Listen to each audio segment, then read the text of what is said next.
Hello दोस्तों, स्वागत है आपका लक्ष्य आईएएस पीसीएस में। और दोस्तों, आज जो हमारी क्लास है वो बिहार स्पेशल को लेकर है, क्योंकि बिहार पीसीएस का नोटिफिकेशन भी आ चुका है और कई वनडे एग्ज़ाम भी हैं। तो मैंने सोचा कि बिहार को लेकर क्लास लाई जाए, और जो भी हमारा प्रोग्राम रुके हुए थे अलग सब्जेक्टों पर, जैसे हम पॉलिटी की क्लास को कवर करा रहे थे, हिस्ट्री को भी हम कवर करा रहे थे, तो मेरी कोशिश ये रहेगी कि उन सारे सब्जेक्टों से संबंधित चीज़ें भी आप लोगों को उपलब्ध कराई जाए। तो बीच में थोड़ा सा वीडियो नहीं पढ़ पाया, किसी मतलब समय का अभाव के कारण। लेकिन अब मेरी थोड़ा कोशिश ये है कि मैं डेली के डेली आप लोगों को, जैसे बिहार स्पेशल करा रहा हूँ तो बिहार स्पेशल का वीडियो आपको प्रोवाइड कराऊँ।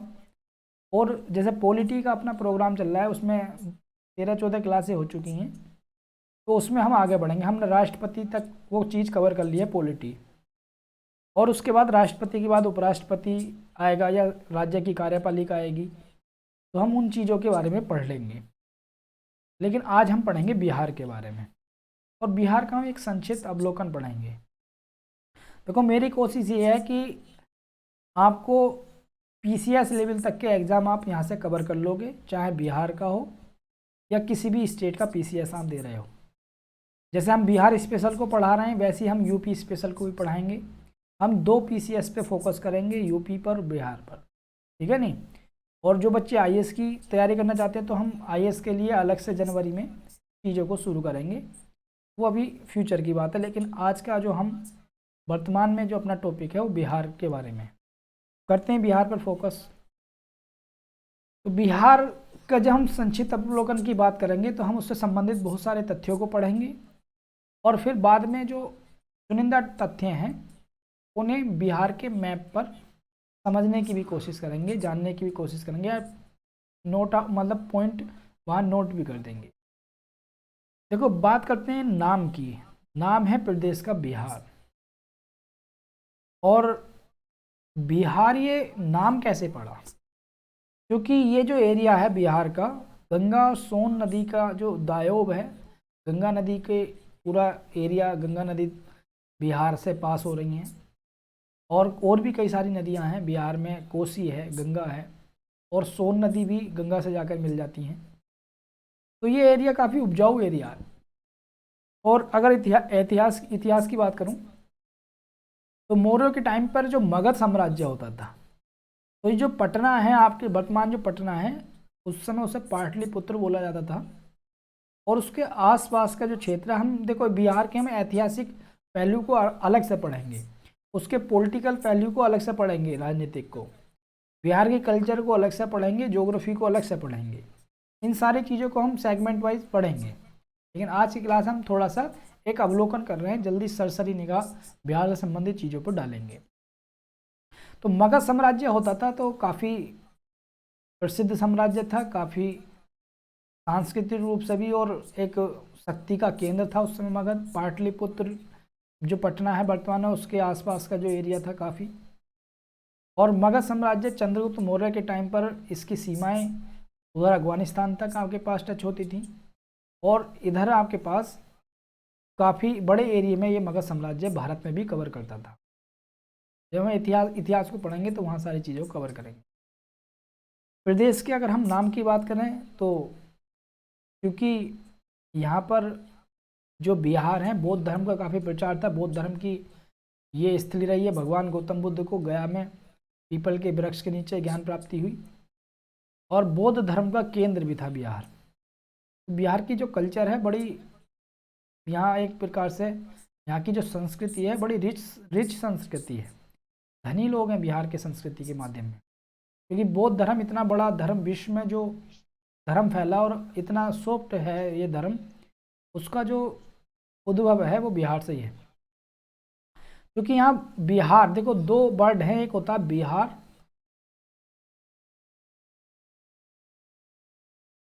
एक होता है चैत्य। एक होता है बिहार, एक होता है चैत्य। बिहार क्या होता है? जो बौद्ध भिक्षु होते हैं उनके रहने का जो स्थान, यानी कि बौद्ध भिक्षु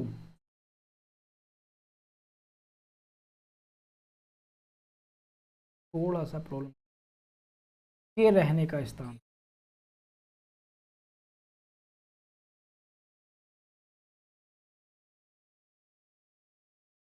उसे कहा जाता है बिहार। और जो चैत्य होते हैं, यहाँ होता है पूजा, यानी बौद्ध धर्म के लोग जहाँ पूजा करते हैं उन्हें क्या बोला जाता है, चैत्य बोला जाता है, पूजा का जो स्थान होता है। और रहने का जो स्थान होता है उसे क्या बोला जाता है, विहार बोला जाता है। क्योंकि ये जो एरिया है आपके पास, यहाँ पर काफ़ी विहार थे, बौद्ध जो भिक्षु थे उनके रहने के स्थान थे, इसलिए इसे क्या बोला गया, बिहार बोला गया। ठीक है, तो इसका नाम प्रदेश का बिहारों की बहुलता के कारण पड़ा। एग्जाम में नहीं आएगा, एग्जाम में क्या आएगा वो मैं बताऊंगा आपको। एग्जाम में क्या आएगा, पहला तो क्वेश्चन यही बन के आता है। और देखो यहाँ से ये जो मैं आज सेगमेंट पढ़ा रहा हूँ, पीसीएस में भी काफ़ी बार क्वेश्चन आते हैं और वनडे एग्जाम में तो आते ही हैं, बिहार से संबंधित जो वनडे एग्जाम होता है, और पीसीएस में भी आते हैं बिहार से संबंधित। सबसे पहला आता है कि बिहार का जो पहला डिवाइडेशन है, या बिहार को बंगाल, जो बंगाल प्रेसिडेंसी थी वहाँ से आपके पास अलग कब किया गया। पहला क्वेश्चन ये आता है कि बिहार को बंगाल से कब अलग किया गया। तो 1 अप्रैल 1912 को, यह आपको याद रखना है। याद हो जाएगा बातों बातों में, अगर एक बार सुन लोगे तो। एक बार आपने मेरे मुंह से सुन लिया, एक आध बार आप खुद दोहरा लोगे। तो बंगाल से कब अलग किया गया, 1 अप्रैल 1912 को। बिहार का जो स्थापना दिवस है वो क्या है, 22 मार्च। ये क्वेश्चन आते हैं आपके एग्जाम कि बिहार का स्थापना दिवस कब होता है, 22 मार्च। बिहार में दूसरा विभाजन कब हुआ, जब बिहार से उड़ीसा को अलग किया गया, वो 1936 में किया गया। ये भी आप याद रख लो कि बिहार का दूसरा विभाजन 1936 में होता है और बिहार से उड़ीसा प्रांत को अलग कर दिया जाता है। तीसरा विभाजन फिर होता है 15 नवंबर, ये डेट भी याद रखनी है क्योंकि कई बार क्वेश्चन डेट भी पूछे गए हैं। 15 नवंबर 2000 को बिहार से झारखंड राज्य को अलग कर दिया जाता है। ठीक है नहीं, तो तीसरा डिवाइडेशन बिहार से ये होता है। बिहार की अगर हम राजधानी की बात करें तो वर्तमान में राजधानी क्या है, तो वर्तमान में राजधानी है पटना।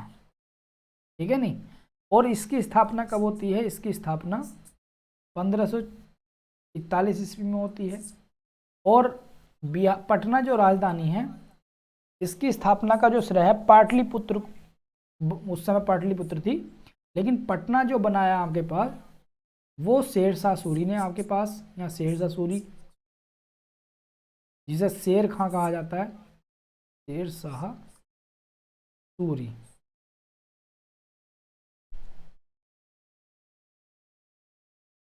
ठीक है नहीं, इन्हें शेर खां भी कहा जाता है, और भी बिहार के ही थे ये शेरशाह सूरी, जिन्होंने हुमायूं को हराया था। जो अकबर का लड़का हुमायूं था, सूर्य अकबर का बाप, उसे हराया आपके पास शेरशाह सूरी ने। ठीक है नहीं, तो 1541 में ये पटना राजधानी बनाते हैं बिहार की। और वैसे बिहार की जो पाटलिपुत्र राजधानी है वो उद्दीन के द्वारा बनाई गई थी, जो हम पढ़ेंगे आगे। हर्यक वंश का जो शासक था अजातशत्रु के बाद उद्दीन, उसके द्वारा पाटलिपुत्र को राजधानी बनाया गया था। ठीक है नहीं, आगे हम हिस्ट्री वाले सेगमेंट में पढ़ेंगे चीज़ों। उसके बाद बिहार का जो पुराना नाम था वो क्या था, तो बिहार का जो पुराना नाम था वो था पाटलिपुत्र। क्या नाम था, पाटलिपुत्र, पूरा जो पूर्व नाम था। तो ये 1461 ईस्वी में मैंने आपको बताया उद्दीन के द्वारा ये रखा गया था।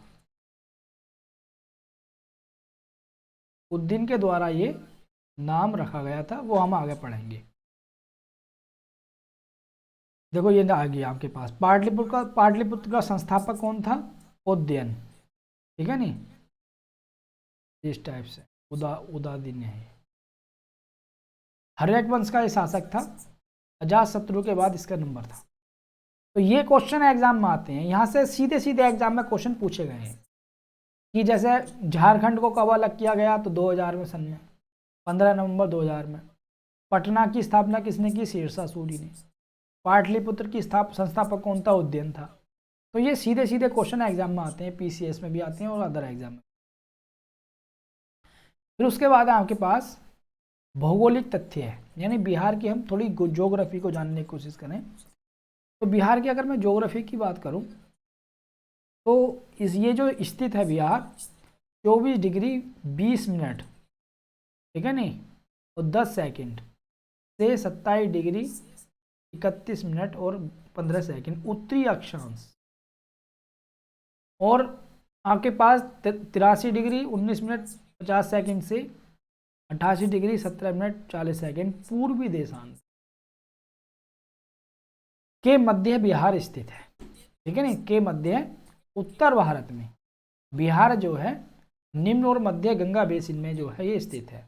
मतलब गंगा बेसिन, जैसे गंगा ऐसे निकल रही है तो निम्न और मध्य है, यानी निचला हिस्सा ये मध्य का और निचला हिस्सा यहाँ इस एरिया में भी बिहार है। और देखो देशांतर और अक्षांश का क्या मतलब है, आपने अगर पढ़ा होगा थोड़ा सा, मौखिक ऐसे बता देता हूँ आपको। जैसे ये पृथ्वी है, तो ये जो रेखाएं होती हैं पृथ्वी पर इस टाइप से जो होती हैं ये, इन्हें बोलते हैं देशांतर रेखा, और इस टाइप से जो होती हैं इन्हें बोलते हैं अक्षांश रेखा। और यहाँ ये 0 डिग्री से होती है, ये होती है विषुवत रेखा, ठीक है नहीं। अब इन्होंने कहा 24 डिग्री 20 मिनट 10 सेकंड से 27 डिग्री उत्तरी अक्षांश बोला। क्या बोला? उत्तरी अक्षांश। तो उत्तरी अक्षांश का मतलब हम यहाँ ग्रीनविच लाइन है पृथ्वी पर, यहाँ से हम नापते हैं समय उमय जो भी नापते हैं। उत्तरी अक्षांश बोला है तो देखो अक्षांश में उत्तर का सिरा यहाँ कहीं भारत है, ठीक है नहीं। अक्षांश देखो, अक्षांश रेखा पर गए हम, उत्तरी बोला तो उत्तर वाले एरिए में, ठीक है ना, यहाँ कहीं। फिर उसने बोला पूर्वी देशांतर, तो ये देशांतर है, देखो इधर ये पश्चिम है, ये देशांतर पश्चिम की है। पूर्वी देशांतर बोला तो ये पूर्व की देशांतर है, ठीक है नहीं, पूर्वी देशांतर। तो यहाँ कहीं बिहार स्थित है। समझ में आ रही भाई? मतलब इतने उत्तरी अक्षांश है तो इतने उत्तरी अक्षांश, जैसे ये अक्षांश है, ये वाली जो रेखा है ना, ये अक्षांश है, ये अक्षांश रेखाएं, और ये वाली जो रेखाएं हैं ये देशांतर है। कौन सी है? देशांतर।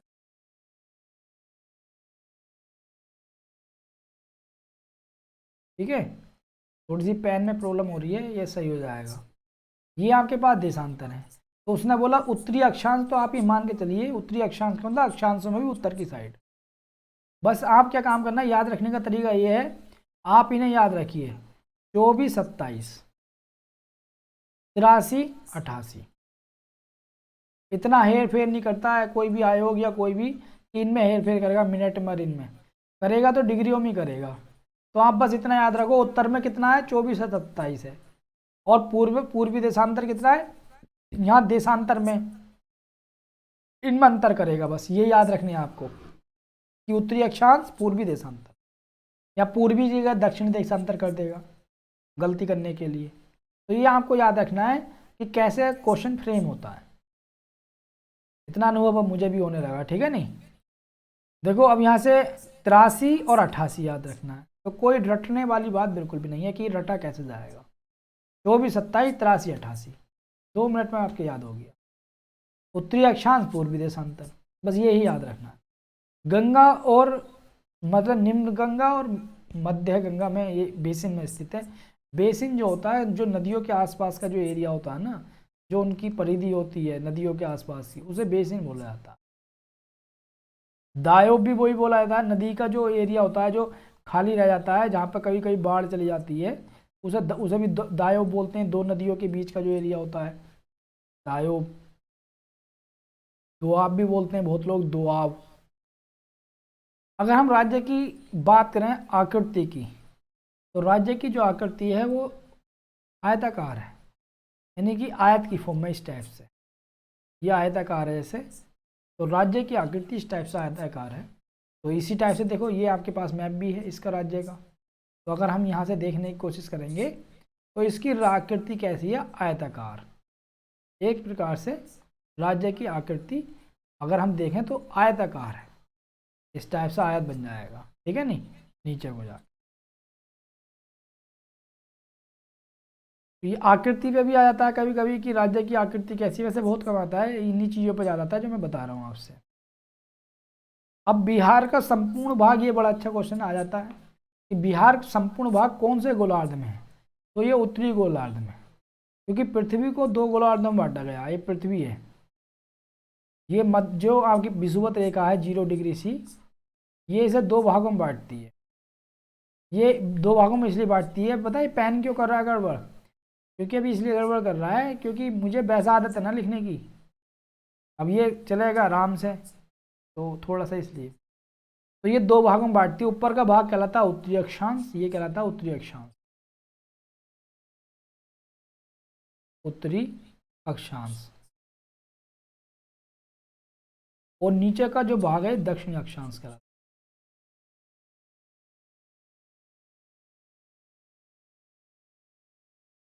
दक्षिणी अक्षांश।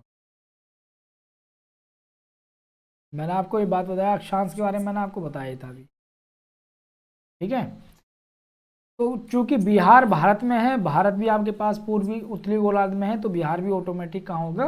उत्तरी गोलार्ध, ये उत्तर का भाग जो है यहाँ, ठीक है नहीं, तो यहाँ बिहार है। तो बस यही क्वेश्चन बन जाता है कि बिहार कौन से गोलार्ध में स्थित है? उत्तरी में। भौगोलिक सीमाओं की अगर हम बात करें कि बिहार की सीमाएं किससे मिलती हैं, तो बिहार पूर्व में तो पश्चिम बंगाल है स्टेट बिहार के, और पश्चिम में उत्तर प्रदेश है, और नीचे जो दक्षिण है वहाँ झारखंड है। तो 3 राज्यों से तो बिहार की सीमा मिलती है। देख लेते हैं एक बार मैप में, ठीक है नहीं, कि ये इधर नीचे झारखंड है, ये आपका पूर्व में आपका पश्चिम बंगाल है, और पश्चिम में आपका क्या है? पश्चिम में आपका यूपी है। ये जो पश्चिम का एरिया है इधर, यहाँ पे यूपी है। और कौन सा एक देश बिहार की सीमा से लगा हुआ? नेपाल। नेपाल एक कंट्री ऐसा है जो बिहार की सीमा से लगा हुआ है। तो ये क्वेश्चन कई बार पूछा गया है कि बिहार का सबसे समीपवर्ती देश कौन है? नेपाल। या बिहार का किस मतलब कौन सा आपके पास देश बिहार के पास है? नेपाल। उसके बाद बात करें कि अब ये क्वेश्चन एक ये बन के आ जाता है कि बिहार की सीमा कितने प्रदेशों से लगती है? तो 3 प्रदेशों से बिहार की सीमा लगती है, ठीक है, ये आपको याद रखना है। उसके बाद बिहार की सीमा से लगने वाले कितने राज्य हैं? 3, ये मैं आपको बता दिया, नाम भी याद रखोगे, पश्चिम बंगाल, उत्तर प्रदेश और झारखंड। कौन सा सीमावर्ती देश है? नेपाल। नेपाल देश जो है वो बिहार के बिल्कुल पास में है। और उत्तर से दक्षिण तक बिहार की लंबाई कितनी है? देखो उत्तर से दक्षिण, जैसे मान लो बिहार ये है इस टाइप से फैला हुआ, ठीक है नहीं, मान लो इस टाइप से भी बिहार फैला हुआ है ये, तो वो कहता है उत्तर से दक्षिण, तो ये उत्तर है, ये दक्षिण है। तो ये जो लेंथ है उत्तर से दक्षिण, ये कितनी है आपके पास? 345 किलोमीटर, उत्तर से दक्षिण। और उसने बोला पूर्व से पश्चिम, तो ये पूर्व है, ये क्या है? पूर्व। और ये क्या है? पश्चिम, ये पश्चिम है। तो पूर्व से पश्चिम जो डिस्टेंस है वो है 483, ठीक है नहीं। तो उत्तर से दक्षिण डिस्टेंस 345 किलोमीटर, पूर्व से पश्चिम 483 किलोमीटर, ये आपको याद रखना है। वैसे कम ही आती है, ऐसे फैक्ट वाले चीज़ें नहीं आती हैं। समुद्र तट से कितनी ऊंचाई है इसका कोई मतलब नहीं बनता है। प्राकृतिक विभाजन की बात करूं, वैसे समुद्र तल से 173 फीट ऊंचाई पर है बिहार। समुद्र तल का मतलब जो समुद्र है उसके तल से कितनी ऊंचाई पर है। प्राकृतिक विभाजन की हम बात करें, ये मोस्ट यहाँ से क्वेश्चन बनते हैं। बिहार को कितनी स्पष्ट प्राकृतिक रूप से बिहार को कितनी स्पष्ट इकाइयों में बांटा गया है? 3 मन। बिहार को नेचुरल मतलब नेचर के हिसाब से, प्राकृतिक रूप से उसकी जो ज्योग्राफी है उसके हिसाब से 3 स्पष्ट इकाइयों में बांटा गया है। एक तो शिवालिक श्रेणी, यानी बिहार में आपके पास जो पर्वत श्रेणी है वो शिवालिक श्रेणी की एक प्रकार से भाग हैं। एक है तराई क्षेत्र, यानी बिहार का जो पर्वतीय क्षेत्र है वो शिवालिक श्रेणी का आता है, अंतर्गत आता है। तराई क्षेत्र जो है वो आपका गंगा के आसपास के मैदान हैं, जो जहाँ बाढ़ की स्थिति रहती है, ठीक है नहीं। और उत्तरी गंगा का मैदान, और ये वो काफ़ी उपजाऊ मैदान है। और दक्षिण गंगा का मैदान, यानी कि क्योंकि उत्तरी ये गंगा में क्या, गंगा इसमें से निकलती है, तो उत्तर का जो है भाग वो उत्तरी गंगा का मैदान, और दक्षिण का जो भाग है वो दक्षिण गंगा का मैदान। और तराई क्षेत्र वो है जो क्षेत्र जो है नेपाल के आसपास सीमा से आपके पास लगे हुए हैं, उन्हें तराई क्षेत्र बोला जाता है। तराई में क्या होता है, नदियाँ आपके पास जब पहाड़ों से नदियाँ गिरती हैं, जहाँ से निकलती हैं, पहाड़ों में तो नदियाँ बिल्कुल बहुत ऐसी धारा के रूप में बहती हैं, पत्थर रहते हैं उनमें से बराबर में से निकलती रहती हैं, यानी कि एक प्रकार से लुप्त होती हैं। लेकिन जैसे ही नदियाँ तराई क्षेत्र में प्रवेश करती हैं तो ये एकदम धरातल पर नदियाँ आ जाती हैं, तो यहाँ पर बाढ़ की स्थिति भी रहती है, ठीक है नहीं। तो ऐसे क्षेत्रों को तराई क्षेत्र बोला जाता है। तो हमारे यहाँ जो विभाजन है वो क्षेत्रों के आधार पर है, जो जो खेती का भी विभाजन है, ठीक है नहीं। जैसे आपके पास पर्वतीय क्षेत्र, फिर उसके बाद तराई क्षेत्र है, फिर आपके पास खादर, खादर सबसे बाद का क्षेत्र है, ठीक है नहीं। भावर है, फिर खादर है, इस टाइप से चलता है। पर्वतीय जो तल आपके पास जो होता है पर्वत का, वहाँ पर नदी जब आती है तो बहुत सारे कंकड़ पत्थर लाती है, तो उस एरिया में कंकड़ पत्थर मिलते हैं, तो वहाँ नदियाँ गुम हो जाती हैं। लेकिन तराई जो क्षेत्र होता है, नदियाँ पुनः धरती पर आ जाती हैं, ठीक है ना। जब हम ज्योग्राफी पढ़ेंगे बिहार की तो हमें सारे क्षेत्रों के बारे में पढ़ेंगे अच्छे से, ठीक है। बस अभी आपको केवल इतना याद रखना है इसमें कि बिहार का जो प्राकृतिक विभाजन है वो 3 क्षेत्रों में किया गया है, शिवालिक, तराई और उत्तरी गंगा और दक्षिण गंगा का मैदान, ठीक है। इतना याद रखना, ये क्वेश्चन आने वाला है आपके एग्जाम में, इस टाइप से आएगा।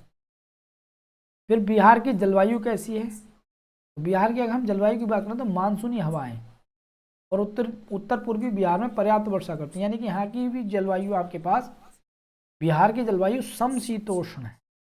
कैसी है, समशीतोष्ण, यानी आपके पास गर्मी भी पड़ती है और मानसूनी वर्षा भी हो, ठीक है नहीं।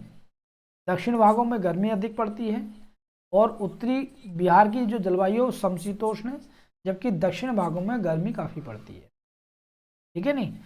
और बिहार का जो पश्चिम का क्षेत्र है, जैसे मान लो ये बिहार है सपोज करो, तो पश्चिम का जो क्षेत्र है यहाँ वर्षा कम होती है, क्यों, बंगाल की खाड़ी से जो हवाएं जाती हैं तो वो पूर्वी क्षेत्र में चली जाती हैं, बिहार में वो इधर से वर्षा करती हुई जाएंगी।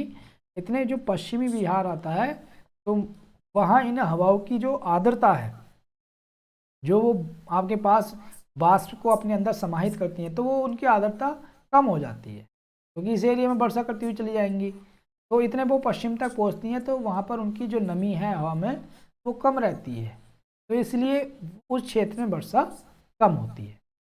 तो देखो कोई रटने वाली बात नहीं है इसमें, आप समझ जाओगे पूर्वी बिहार होगा तो वर्षा ज़्यादा होगी, क्योंकि जो आपके पास बंगाल की खाड़ी से हवाएं चल रही हैं वो सीधे जाएंगी वहाँ पर, जल्दी पहुँचेंगी, तो नमी होगी उनके अंदर, वर्षा ज़्यादा होगी। तो वहीं पश्चिम तक पहुँचते पहुँचते उनकी नमी कम हो जाएगी तो वर्षा कम होगी, ठीक है नहीं। तो उत्तरी बिहार की जो जलवायु है वो आपके पास समशीतोष्ण है, ठीक है। सारी चीज़ें हम जब ज्योग्राफी बिहार की पढ़ेंगे तो आप ये मत सोचिए बर्ड में क्या है आपके पास, सारी चीज़ों को हम कवर करेंगे, कोई नहीं। उसके बाद जो पूर्वी बिहार है वहाँ वर्षा ज़्यादा होती है, पश्चिमी बिहार में आपके पास वर्षा कम होती है, दक्षिण भाग में आपके पास गर्मी ज़्यादा पड़ती है बिहार में, ये भी आपको याद रखना है।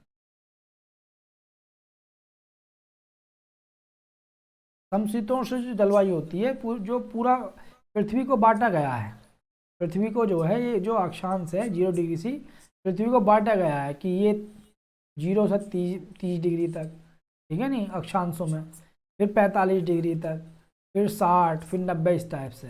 तो ये जो 30 से 45 का जो भाग होता है इसे बोलते हैं हम।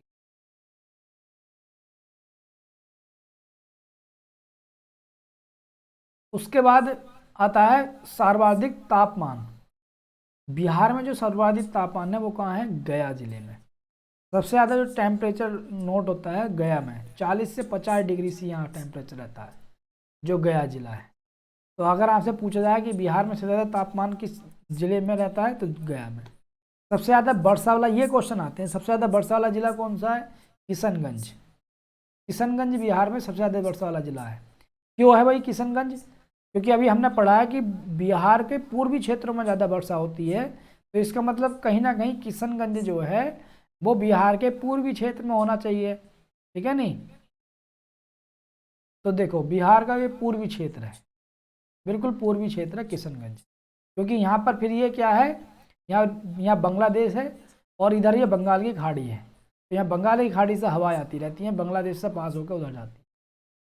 तो सबसे ज़्यादा वर्षा आपके पास किशनगंज में होती है। उसके बाद हम देखेंगे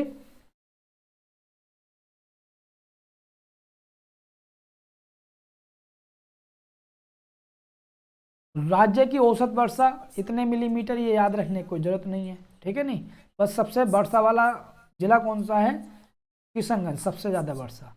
और सबसे ज़्यादा टेम्परेचर कहाँ होता है, गया में। बिहार का जो वन क्षेत्र है वो कितना है, यानी कि बिहार में जो टोटल वन क्षेत्र है वो 7305.99 वर्ग किलोमीटर है, यानी इतने क्षेत्र में वन है, ठीक है नहीं। और वन क्षेत्र का प्रतिशत कितना, प्रतिशत के रूप में देखें तो 7.76%, यानी बिहार की जो कुल भूमि है उसके लगभग 7.76% पे वन है, ठीक है नहीं। इसका मतलब ये है। और अगर भूमि की बात करें तो 7350 वर्ग किलोमीटर भूमि जो है वो वनों से आच्छादित है, और परसेंटेज में 7.76। तो ये थोड़ा सा याद रख लोगे आप। वैसे याद एकदम हो जाएगा कि अगर आप अपने आप से क्वेश्चन पूछो यार वन क्षेत्र कितना है हमारे स्टेट में, तो एकदम दिमाग में आ जाएगा क्या, 7305। तो परसेंटेज में तो 7.7%, इस टाइप से याद रख लो।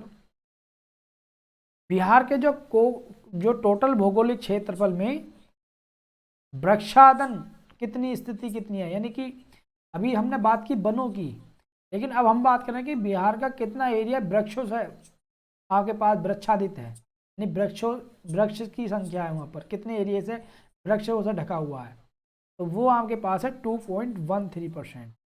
देखो वन जो होता है और वृक्ष में अंतर होता है। तो जब हम वन की बात कर रहे हैं तो हम घने जंगलों की बात कर रहे हैं, घने जो वन है उनकी बात कर रहे हैं।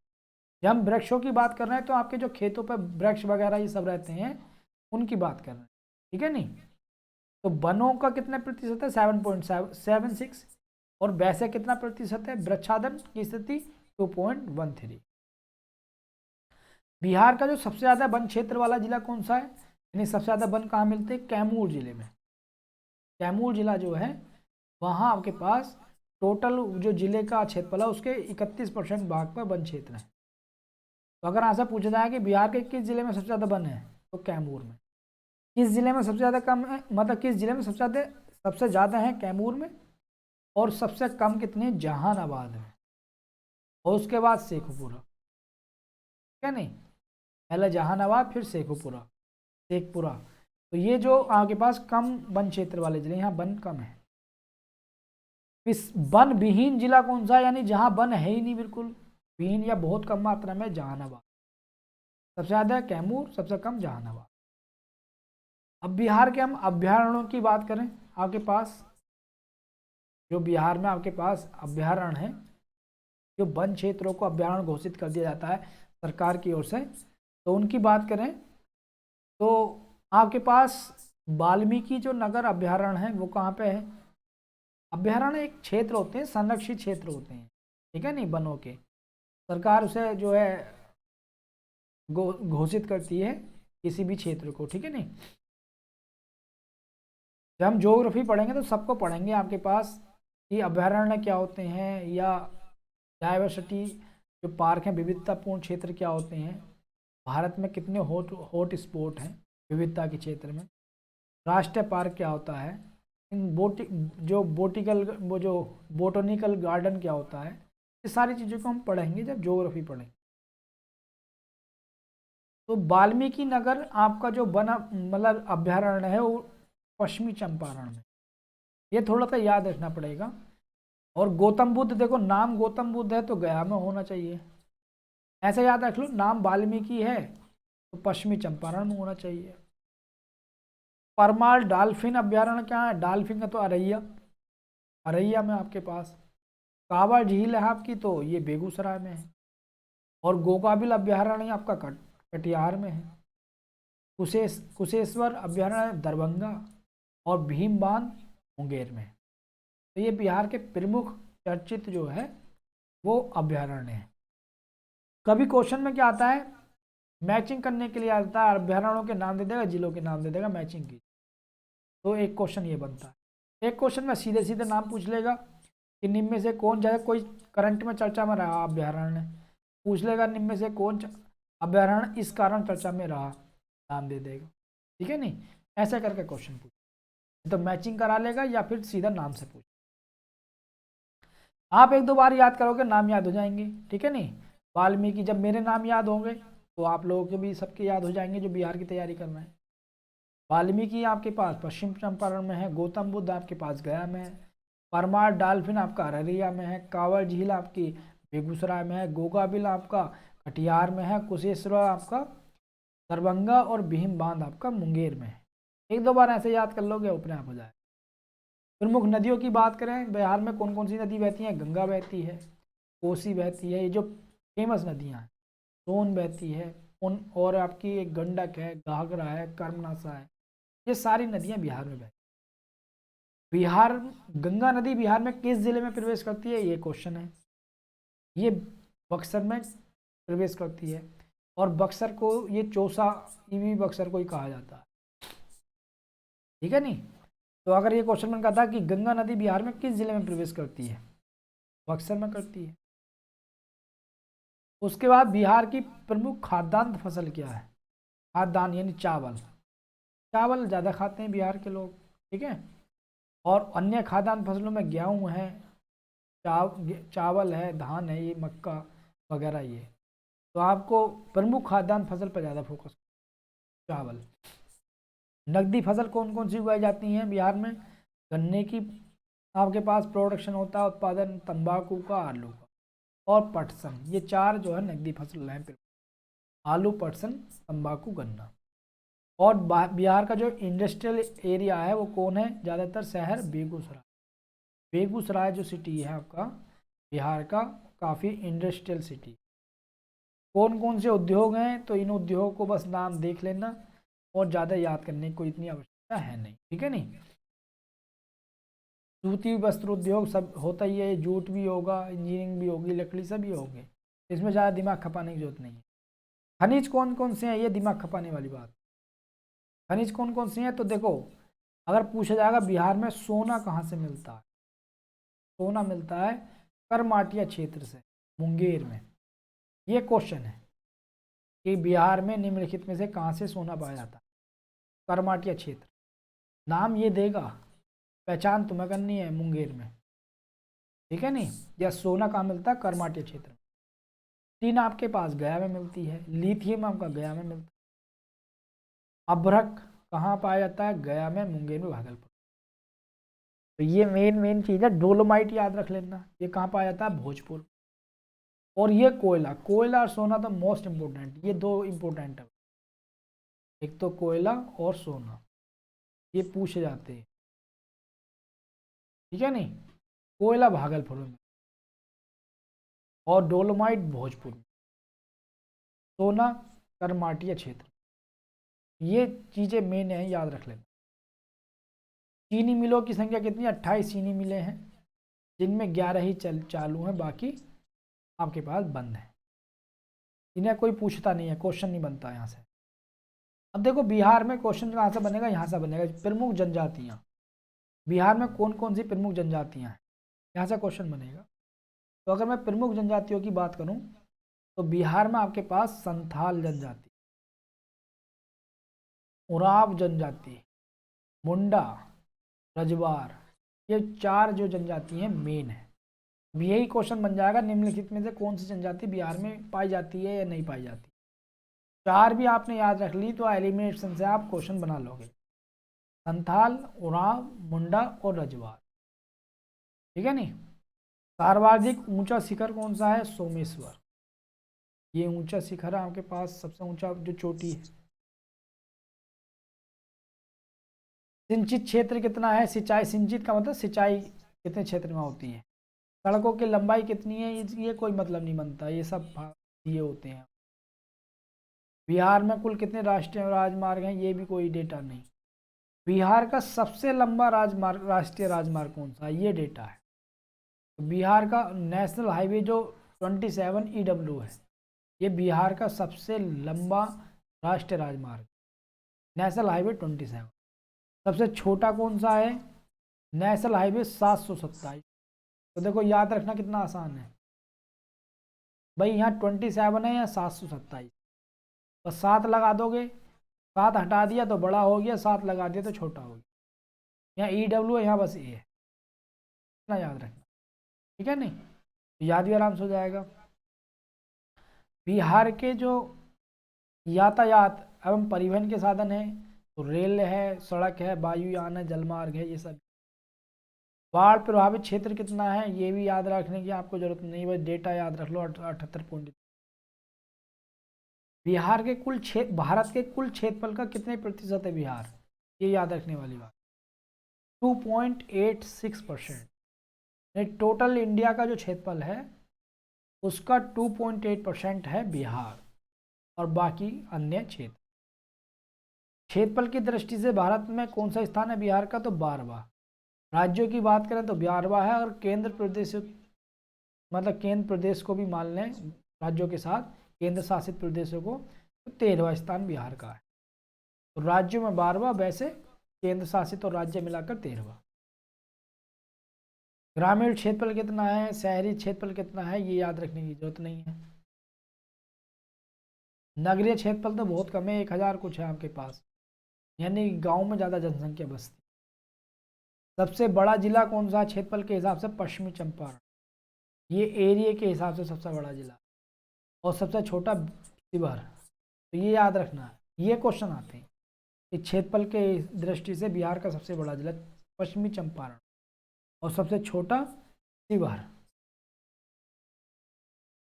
धार्मिक सांस्कृतिक पर्यटन की बात करें तो प्रमुख पर्यटन केंद्र कौन कौन से हैं, गया है, पटना, नालंदा, राजौर, राजगीर, वैशाली। क्योंकि ये वैशाली, राजगीर, नालंदा, ये तो सब बौद्ध धर्म के कारण ये है, बिहार शरीफ है, ठीक है नहीं, तो ये सारे जो है पर्यटन स्थल हैं बिहार के। एक बार निगाह दौड़ा लीजिए, ऐसा नहीं है कि एग्जाम में आएगा।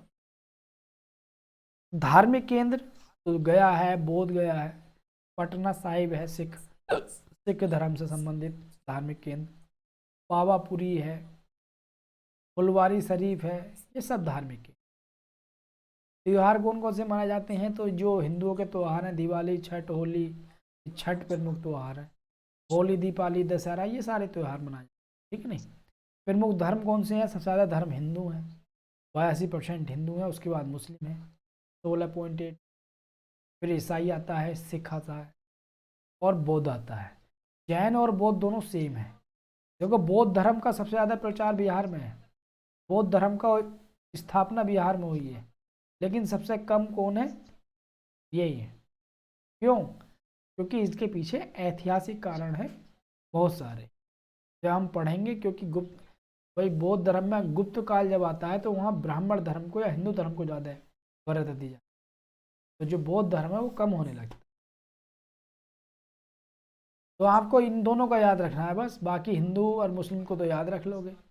सिख से ज़्यादा ईसाई हैं बिहार में, ये भी याद रख लो।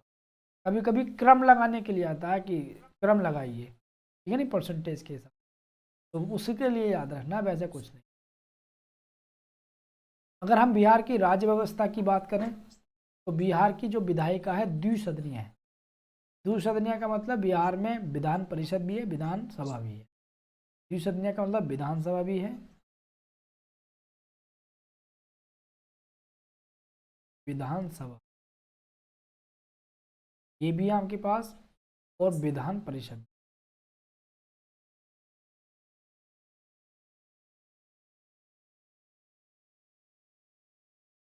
दोनों ही है, इसलिए द्विसदनीय है। विधानसभा के जो सदस्य हैं, टोटल जो विधायक हैं वो कितने हैं, 243। राज्य में जो एसटी के लिए कितनी सीटें आरक्षित हैं, 28, एससी के लिए 28 हैं, और एसटी के लिए 2 हैं। यहाँ से क्वेश्चन बनता है, ठीक है नहीं। ये पिछली बार भी आया था बिहार में पीसीएस में क्वेश्चन, कि बिहार में एससी वर्ग के लिए कितनी सीटें आरक्षित हैं, 38, और एसटी के लिए 2। एससी वर्ग वो होते हैं जो दलित होते हैं, और एसटी वो होते हैं जो आदिवासी लोग, शेड्यूल ट्राइब, ये schedule caste, schedule tribe. Total विधानसभा के कितने लोग हैं, 243 सीटें हैं। विधान परिषद की कितनी है, 75। 75 सीटें जो है विधान परिषद की हैं। लोकसभा में बिहार का प्रतिनिधित्व कितना, लोकसभा कितनी सीटें हैं, 40। और 40 सीटों में अनुसूचित जाति के लिए यानी शेड्यूल कास्ट के लिए कितनी है, 6 सीटें आरक्षित। तो ये क्वेश्चन आते हैं एग्जाम में कि लोकसभा की कितनी सीटें बिहार में है, 40। और जो लोकसभा में अनुसूचित जाति के लिए कितनी है, 6। तो ये आपको याद है। राज्यसभा में कितनी सीटें हैं बिहार की, 16।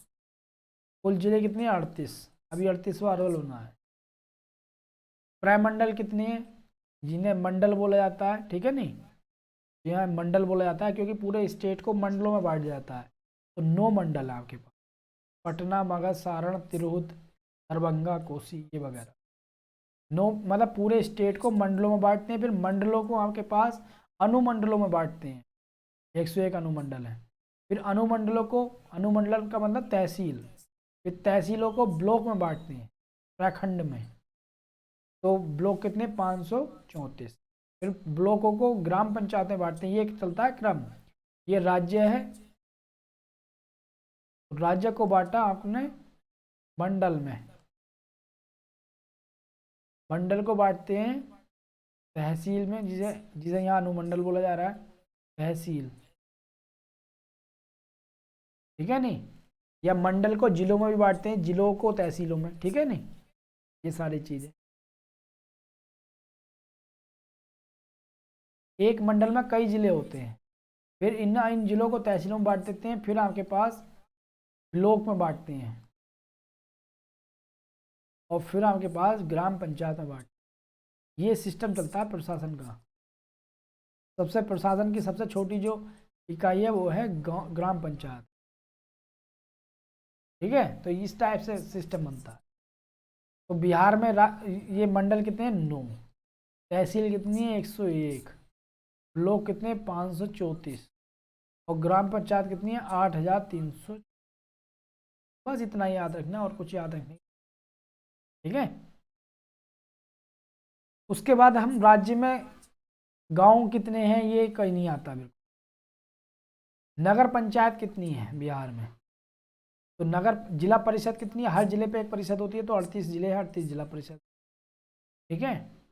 उसके बाद नगर निगम और याद रख लोगे, कितने नगर निगम है, 9 तो आपके पास मंडल हैं, लेकिन नगर निगम जो होते हैं बड़े उसमें होते हैं सिटी में, 12 नगर निगम है, ये याद रखोगे।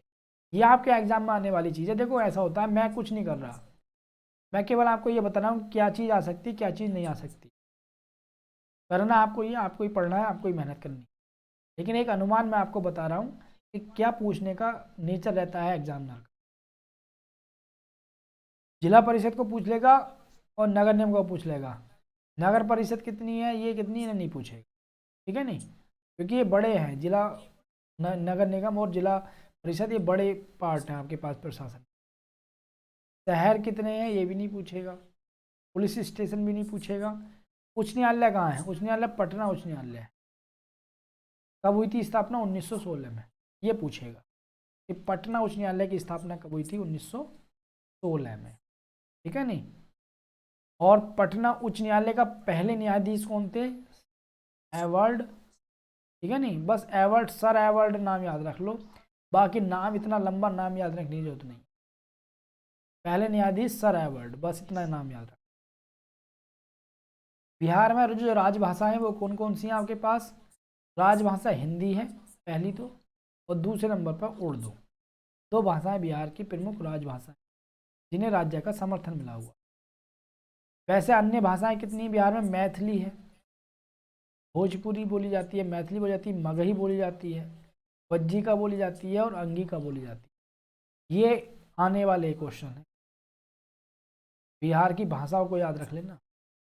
पूछा जाता है कि बिहार में कौन कौन सी लैंग्वेज बोली जाती है, मैथिली, भोजपुरी, 2 तो आराम से याद हो जाएंगी, मगही और बज्जिका ये भी याद हो जाएगी, और अंगिका, हिंदी, उर्दू, बस इतनी सी याद है।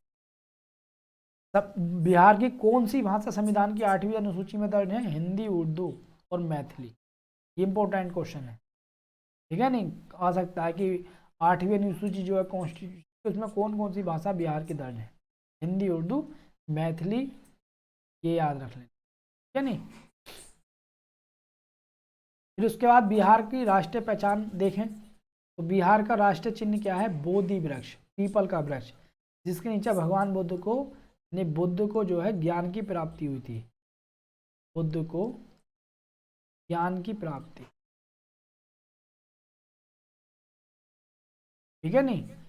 बिहार का राजकीय पशु क्या है? बैल, जो सरकारी पशु जिसे माना गया। पक्षी गोरैया। स्कूल मतलब फूल क्या है? स्कूल का फूल है गेंदा का फूल। राज्य का प्रतीक क्या है? शिवा मतलब शिवास्तिक के बीच में बोधि वृक्ष, ये प्रतीक है। मछली कौन सी है? मछली है मांगुर मछली। बिहार की मछली है मांगुर। होती है भाई आपके पास ये मछली, ठीक है, मांगुर मछली होती है नहीं? मछली का जो नाम है ये मांगुर, ये मछली होती है कि नहीं? मांगुर है, होता है। ये आपके पास यहाँ थोड़ा कटा हुआ है मूंग। हाँ यही होता है, मांगुर ही होता है। तो ये राज के मछली है, सरकार की ओर से ये डिक्लेयर है मछली। राज के चिन्ह ये मतलब शिवास्तिक के बीच में बोधि वृक्ष। बैल राज के पशु है। गोरैया जो है वो पक्षी है, ठीक है नहीं। ये कभी कभी गोरैया वोरैया पर कोई करंट में ये चीज़ें रहती हैं तो आ जाती हैं, ठीक है।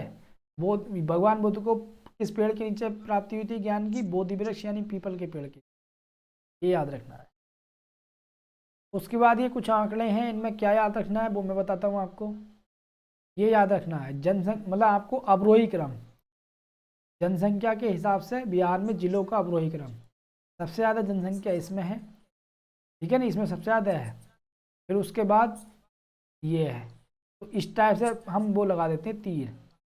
इस टाइप से अवरोही क्रम का तीर ये लगता है।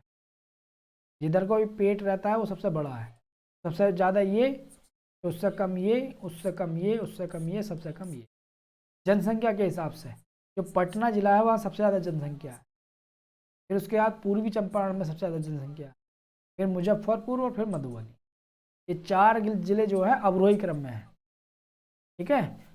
आरोही क्रम में पूछे तो सबसे छोटे से स्टार्ट करते हैं, ठीक। अवरोही में सबसे बड़े से। ये क्वेश्चन आता है, बिहार की 10 के जनसंख्या वृद्धि दर कितनी है? 25.4। ये क्वेश्चन बनता है कि 10 के वृद्धि दर 25.4। सर्वाधिक जनसंख्या वृद्धि वाला जिला कौन सा? मधेपुरा। सबसे ज़्यादा जनसंख्या वृद्धि दर इसमें दर्ज की गई। उसके बाद न्यूनतम जनसंख्या वाला जिला कौन सा है? न्यूनतम जनसंख्या वृद्धि दर, ये याद रख लेना, वृद्धि दर गोपालगंज। यहाँ पर वृद्धि दर ज़्यादा हुई है, यहाँ पर ज़्यादा जनसंख्या बढ़ी है एकदम मधेपुरा में, गोपालगंज में सबसे कम। साक्षरता की बात करें तो बिहार में 61% जो है लोग साक्षर हैं, जिसमें पुरुष 71% है, महिला 51। महिलाओं का साक्षरता प्रतिशत पुरुषों से काफ़ी कम है। साक्षरता की दृष्टि से राज्य 36वें स्थान पर है, यानी सबसे पीछे ही है। सबसे ज़्यादा साक्षरता वाला जिला ये याद रख लेना, रोहतास। सबसे ज़्यादा साक्षर यहाँ के लोग सबसे ज़्यादा पढ़े लिखे हैं। सबसे ज़्यादा न्यूनतम साक्षरता वाला जिला पूर्णिया, सबसे कम पढ़े लिखे हैं यहाँ के लोग। बिहार का ये क्वेश्चन है, ये आते हैं एग्जामों में, बिहार का जनसंख्या घनत्व 1106। 1106, ठीक है नहीं, प्रति वर्ग किलोमीटर होगा ये, यानी कि 1 किलोमीटर में इतने लोग रहते हैं 1106। इसका मतलब ये होता है 1 किलोमीटर के दायरे में 1106 लोग रहते हैं। तो ये जितने मैं समझा रहा हूँ ये क्वेश्चन बनते हैं। सबसे ज़्यादा साक्षरता वाला जिला, सबसे कम साक्षरता वाला जिला, ये सारी चीज़। सबसे ज़्यादा बिहार का देखो जनसंख्या घनत्व इतना है, और सबसे ज़्यादा जनसंख्या घनत्व वाले जिलों में अवरोही क्रम क्या है? तो सबसे ज़्यादा जनसंख्या घनत्व है शिवहर का, फिर पटना, फिर दरभंगा, फिर वैशाली। अब जैसे तुम भी अब पढ़ने का तरीका क्या होता है, बिहार का पढ़ रहे हो, अब यहीं पर आप भारत का भी देख लो कि भारत का जनसंख्या घनत्व कितना है, ठीक है नहीं। उसके बाद आपके पास यहीं पे आप अगर यूपी का पढ़ रहे तो यूपी का भी नोट कर लो। ऐसे करके आपके पास वो बनते हैं नोट्स, यूपी का देना है तो यूपी का भी नोट कर लो, और भारत का नोट कर लो, नेट के थ्रू सर्च कर लो, ठीक है नहीं। अब वैसे तो भारत का तो मुझे लगता है 942 है शायद, जनसंख्या घनत्व जो। उसके बाद आप देखोगे यहाँ से कि बिहार का लिंगानुपात कितना है, 918 है। 918 लिंगानुपात है। लिंगानुपात क्या होता है, 1000 पुरुषों पर महिलाओं की संख्या। 1000 पुरुषों में बिहार में 918 महिलाएं हैं, तो 1000 पुरुषों पर महिलाओं की संख्या जो होती है वो लिंगानुपात होता है। ठीक है। सबसे ज़्यादा लिंगानुपात वाला जिला कहाँ पे है, गोपालगंज। यहाँ पर 1000 पुरुषों पर 1028 महिलाएं।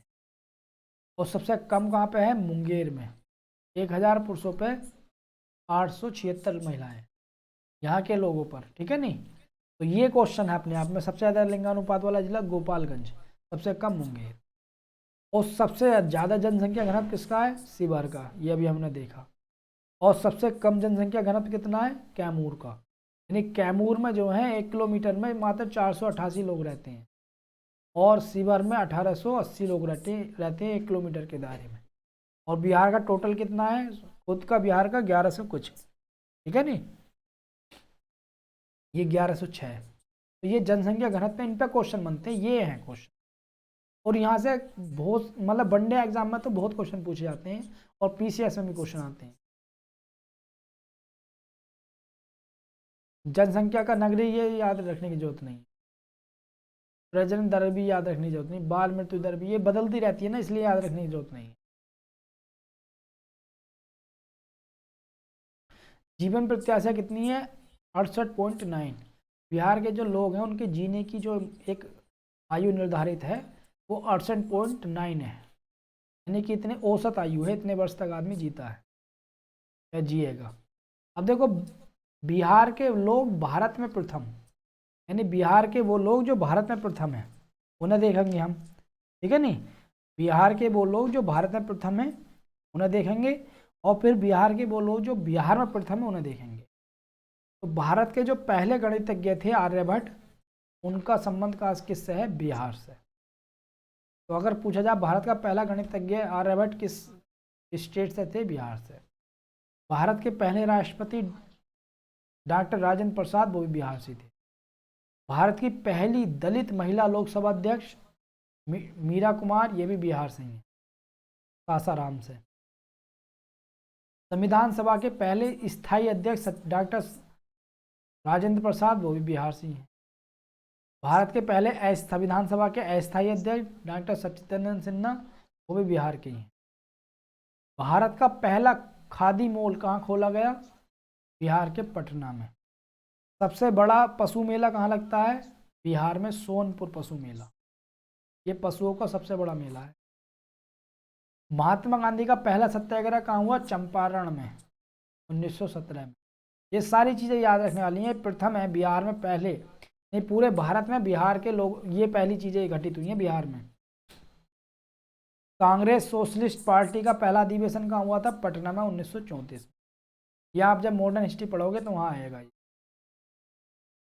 और रेलवे डीजल इंजन कहाँ प्रारंभ हुआ, गजराज निर्मित किया, मंडोरा, सारण में।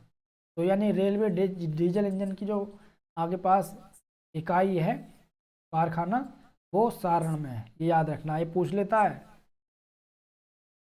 बीएसएनएल मोबाइल को प्रारंभ करने वाला प्रथम राज्य बिहार ही था। पंचायत चुनावों में पहला राज्य जिसने 50% आरक्षण दिया महिलाओं को, बिहार ने, पंचायत चुनावों में। तो कुछ मामलों में बिहार आगे भी है।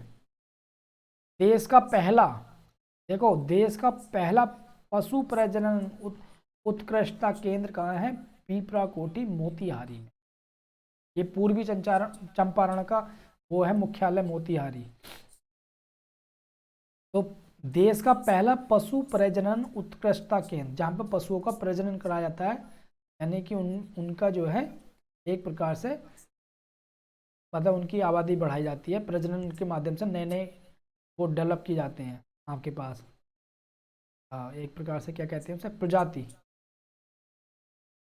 देश रत्न किसे कहा जाता है, डॉक्टर राजेंद्र प्रसाद पहले व्यक्ति थे देश रत्न प्राप्त करने वाले, एकमात्र व्यक्ति हैं, और किसी को नहीं मिला देश रत्न, डॉक्टर राजेंद्र प्रसाद को। अब भारत रत्न प्राप्त भारत के बिहार के कौन कौन विशिष्ट व्यक्ति हैं जिन्हें भारत रत्न मिला है। डॉक्टर राजेंद्र प्रसाद को भारत रत्न मिलता है 1962 में। डॉक्टर जाकिर हुसैन को 1963 में। मौलाना अबुल कलाम आज़ाद, ये सब बिहार के हैं लोग, 1992 में। जे आर डी टाटा, ये टाटा जो फैक्ट्रियाँ देखते हैं, इनके जो संस्थापक हैं, इन्हें 1992 में भारत रत्न, ये भी बिहार के हैं। जयप्रकाश नारायण जेपी मूवमेंट, जिन्होंने पटना की गांधी मैदान से शुरू किया था इंदिरा गांधी के खिलाफ, तो वो 1999 में भारत रत्न मिला। और बिस्मिल्लाह खां को वहाँ के पास 2001। तो ये बिहार के सारे लोग हैं जिन्हें भारत रत्न प्राप्त हुआ। तो ये पूछ ले आते हैं, आप याद रख लो। अब बिहार के लोग विश्व में प्रथम, भारत में प्रथम पढ़ लिए हमने कि भारत में बिहार के कौन कौन लोग प्रथम रहे। अब पूरे विश्व में देखेंगे। विश्व का सबसे पहला गणराज्य जो था वो बिहार में था, वज्जी संघ, वैशाली में। गणराज्य वो होता है जो ऐसा राज्य जहाँ पर राजा जो है वो जनता के द्वारा चुना जाता है प्रत्यक्ष रूप से, ठीक है नहीं। तो हम मतलब विश्व का पहला गणराज्य जहाँ पर राजा को जनता चुनती थी, वज्जी संघ, वो कहाँ है, वैशाली में। विश्व का पहला विश्वविद्यालय कौन सा था, नालंदा विश्वविद्यालय। सबसे वैभवशाली नगर कौन सा था, पाटलिपुत्र, विश्व का सबसे वैभवशाली। विश्व का पहला गणितज्ञ कौन थे, आर्यभट्ट, वो कहाँ से बिलोंग थे, बिहार से। बौद्ध धर्म के जो प्रवर्तक गौतम बुद्ध की जन्मस्थली बिहार, मतलब आगे पास। बौद्ध धर्म की स्थापना कहाँ की, इन्होंने बिहार में। विश्व का पहला योग विश्वविद्यालय कहाँ खुला, विश्व का पहला मुंगेर में। इंपॉर्टेंट क्वेश्चन है, याद रख लेना। विश्व का पहला सम्राट जिसने अस्त्र का परित्याग कर दिया, अशोक। कलिंग युद्ध के बाद इसने जो है कलिंग युद्ध के बाद लड़ाई करने को मना कर दी, शस्त्र अपने त्याग दिए। विश्व में पहली जैन संगति कहाँ हुई थी, पाटलिपुत्र, ये याद रख लो। पहली जैन संगति यानी जैन धर्म पर पहला एक सम्मेलन हुआ। सबसे बड़ा अस्पताल विश्व का, PMCH पटना, पटना में अस्पताल बनना है, ये विश्व का सबसे बड़ा अस्पताल। और पहली बौद्ध संगति जो है वो राजगीर में हुई थी, या राजगीर में। ये बौद्ध धर्म का पहला सम्मेलन हुआ था। ये भी कहाँ है आपका, बिहार में। उसके बाद बिहार में प्रथम कौन है आपके पास, ये हम देखेंगे। बिहार में प्रथम की मैं बात करूं, ये हम कर चुके ये, ठीक है नहीं, ना ना ना, करेंगे अभी हम।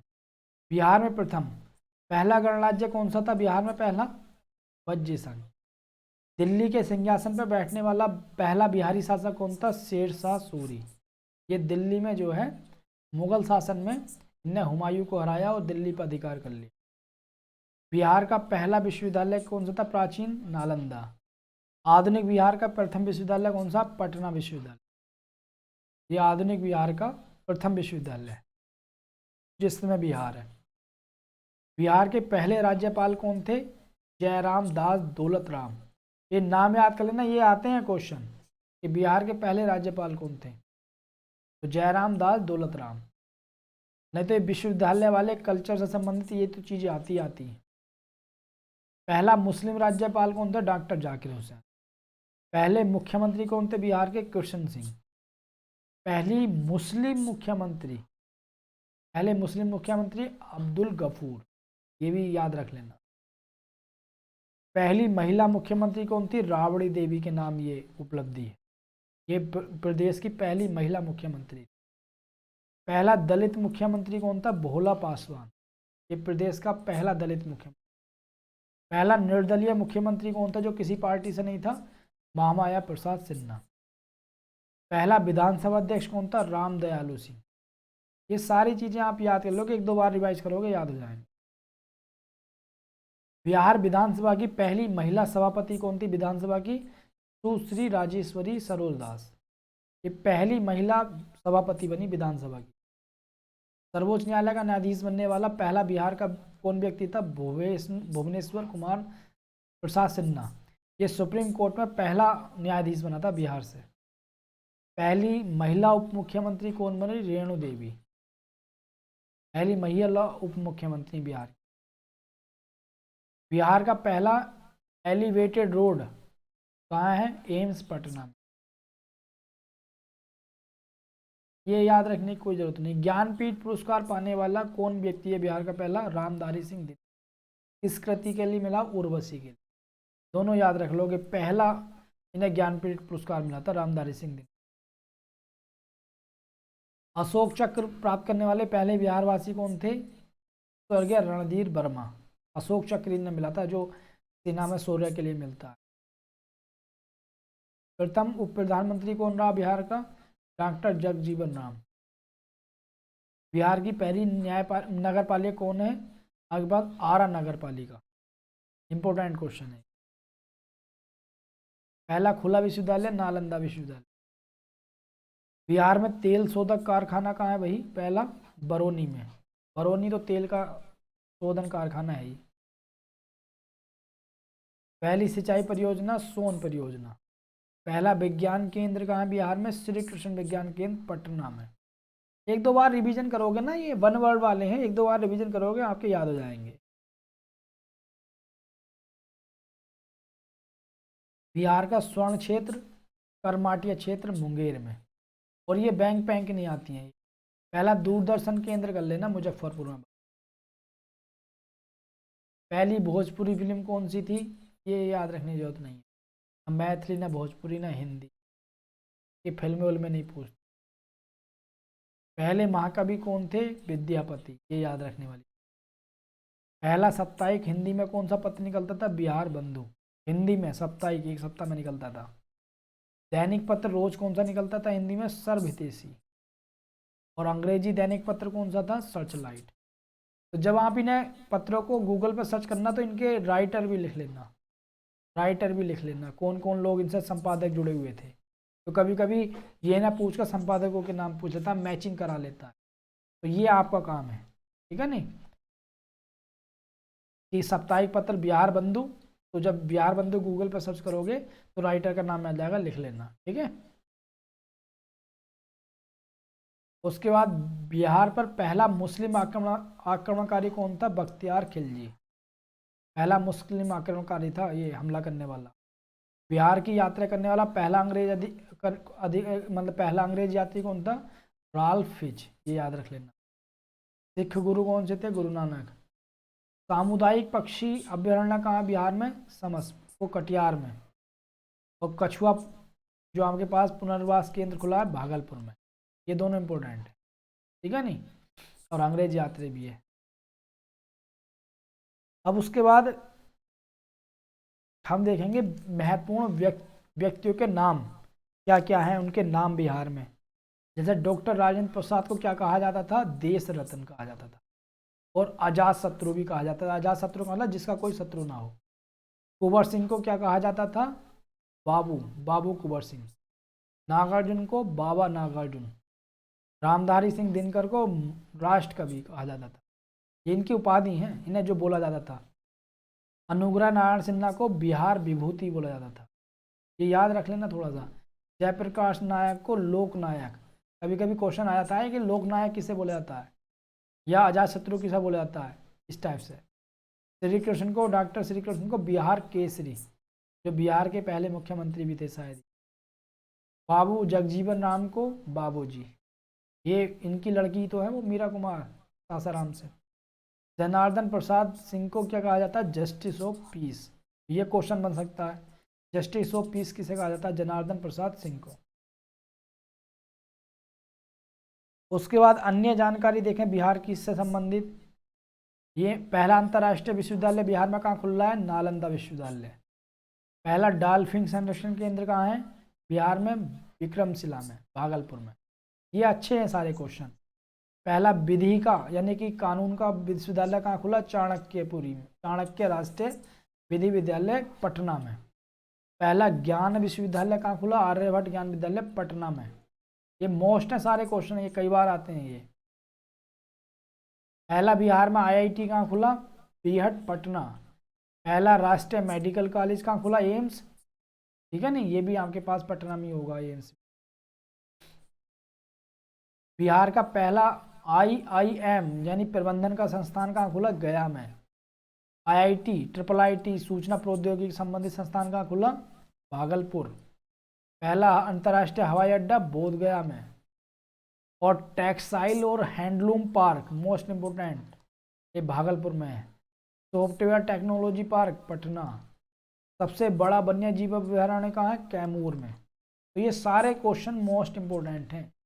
ये आपको बस सुबह को आधा घंटा चाय के साथ नाश्ते में ले लेने हैं, रिवाइज कर लेने हैं, छुट्टी याद हो जाएंगे अपने आप ही 1-2 दिन में। बिहार के जिले और उनके मुख्यालय हैं ये। जैसे जिला है, पश्चिमी चंपारण का मुख्यालय कहाँ है? बेतिया में। सारण का मुख्यालय कहाँ है? छपरा में। नालंदा का मुख्यालय कहाँ है? बिहार शरीफ। यानी कि अगर बिहार शरीफ जा रहे हैं तो इसका मतलब नालंदा जिले में जा रहे हैं। ये मुख्यालय इसलिए क्योंकि यहाँ पर अधिकारी सारे लोग बैठते हैं, यानी डीएम के आवास उवास यहीं पे हैं। कैमूर का मुख्यालय भभुआ में। सारे अधिकारियों के आवास यहीं मिलेंगे इसमें, भले ही जिले का नाम ये है। पूर्वी चंपारण का मुख्यालय मोतिहारी। वैशाली का हाजीपुर। रोहतास का सासाराम और भोजपुर का आरा। तो ये मुख्यालय भी हैं, जिलों के नाम और मुख्यालय। तो ये आज हमने बिहार से संबंधित जो अवलोकन किया, थोड़ी लंबी क्लास हुई, लेकिन मैंने कोशिश की है कि आपको हर अच्छे से क्वेश्चन को बताने की। जो मेन है क्वेश्चन यहाँ से हर एग्जाम में क्वेश्चन मिलते हैं, चाहे वो पीसीएस का हो या वनडे एग्जाम हो, ठीक है नहीं। तो आज आप लोग इन्हें कीजिए, कल को हम थोड़ा सा मैप में देखेंगे, मैप में बता देंगे। नहीं तो मैप आपके सामने है, आपको क्या काम करना है, मैप लेना है बिहार का और उस पर जो है पॉइंट आउट कर लेनी चीज़ों कि यहाँ ये है, यहाँ ये है, तो आपके याद हो जाएंगे। और नहीं तो सुबह चाय जब पियो तब आप जो है आधा घंटा इसे रिवाइज कर लेना, इन सारी चीज़ों को, वो आपको मिल जाएंगी। पीडीएफ चैनल है लक्ष्य आईएएस पीसीएस के नाम से, सॉरी टेलीग्राम चैनल, तो उसे ज्वाइन कर लीजिए आप, लक्ष्य आईएएस पीसीएस।